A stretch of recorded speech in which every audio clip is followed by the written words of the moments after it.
Hey, I'm in a special place, a very dear and special place that I've always wanted to go to.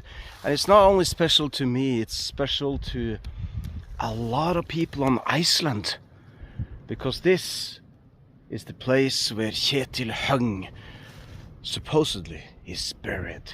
It's called Ramsta. It's at a very, very special place in Norway. A little bit windy also. I'll go in here.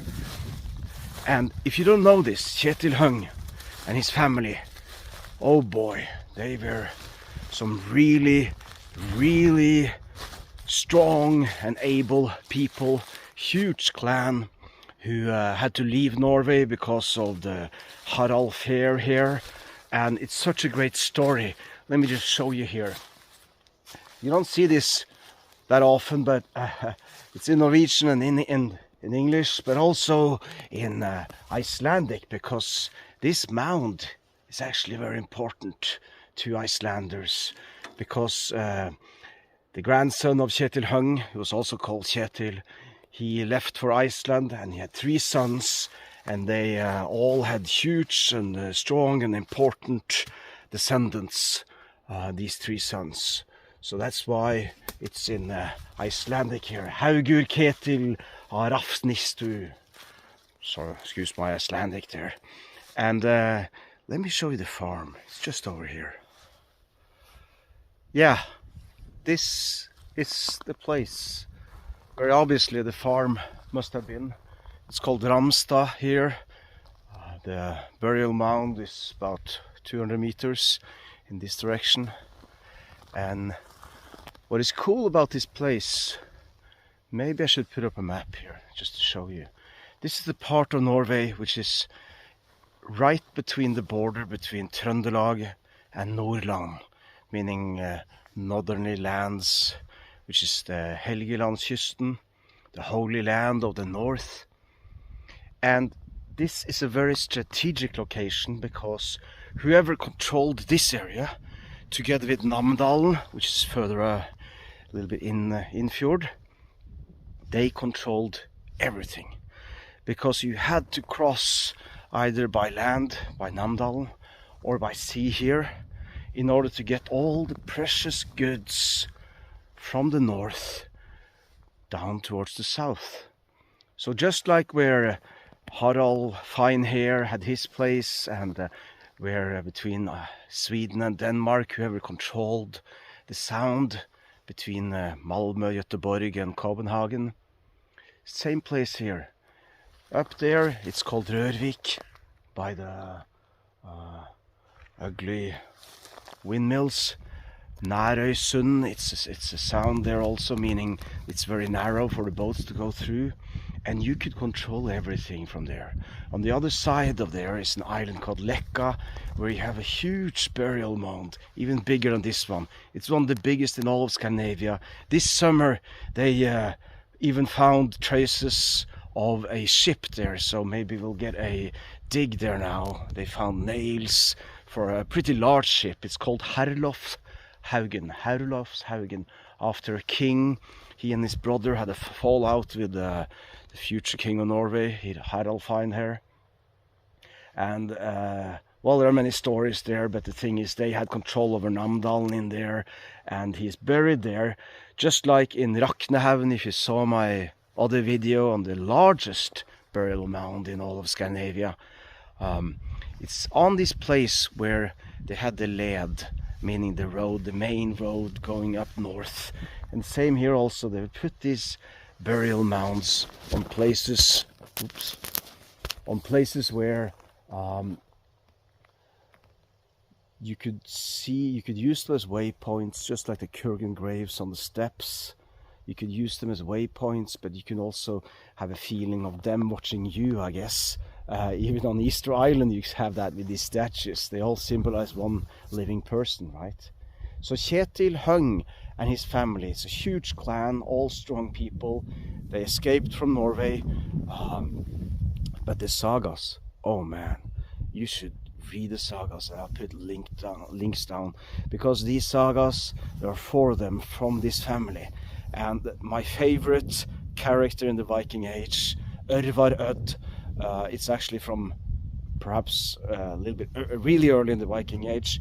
He and his men of the 100 people, or they had shorter swords because they wanted to have it even more fierce in battle, and they were living on their boats just like the sea kings that they were, because they came from this area. And for me it's amazing to be here at Ramsta. I've always read these stories many times over because they're so great, and they're situated on a special place in Norway where even there's not so much cell phone coverage here. It's one of the very isolated places now, but it wasn't when we were sea people. My grandfathers and great-grandfathers and all the men in my family who were fishermen and on sea, they would travel straight through here. It's the only place they could travel through if they wanted to go up north. So obviously this was a powerhouse of both on the north side, inside there, and Ramsta was the main place where Ketil hung and his family. And please read the sagas, because they would venture up north. They had control all the way up into far into Sami territory, where they would even find some of their wives or children, and the crazy stories. They would it's a little bit sexual also, but it's told in such a funny way, you know, and it's very much the stories are a little bit like a fairy tale. And they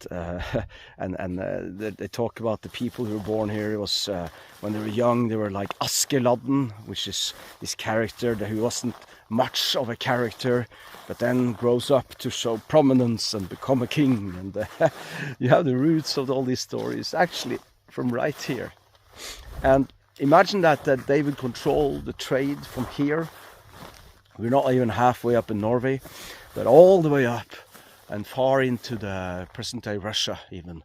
They would control trade and taxation, and this was very important for the future king of Norway to control. So of course, when Harald Finehair and his crews would set their mind on conquering all of Norway, this area was of vital importance. And the people who were here were, I mean, the stories, they would fight dragons and trolls, and they were called half-trolls, meaning they had some connections up north with the Sami. They were shapeshifters, and oh, the stories are just great. You really should check it out. And for me, I mean, it's not much of a place right now. It's called Ramsta. It's pretty cold here today. I'm on my way up to hold a talk about the significance historically of this area. I have 5 talks in 5 days now, promoting my book actually, in this place called Helgelandskysten, which translates as the Holy Land of the North. And this area is so intriguing, because you can see the geography is so extreme. So you can almost read the landscape and see how things were 1,000 years ago, 1,500 years ago, and 2,000 years ago, when all this iron, bog iron, was created in the mountains, and they were sent down to arm all the Germanic warriors who would fight as mercenaries for the Romans, and then later conquer the Roman Empire. And later, as Vikings, they venture out with some pretty good iron actually, that they would use. And it all came from the mountains of Norway and Sweden, as I've tried to show in my earlier videos, my latest videos on what made Scandinavia so special in a sense, as a foundation to the Viking Age. And in the 8th century, I mean even before the traditional start of the Viking Age, this was one of the main powerhouses. And it's great to be here. I wanted to share this with you, so I hope you enjoy it.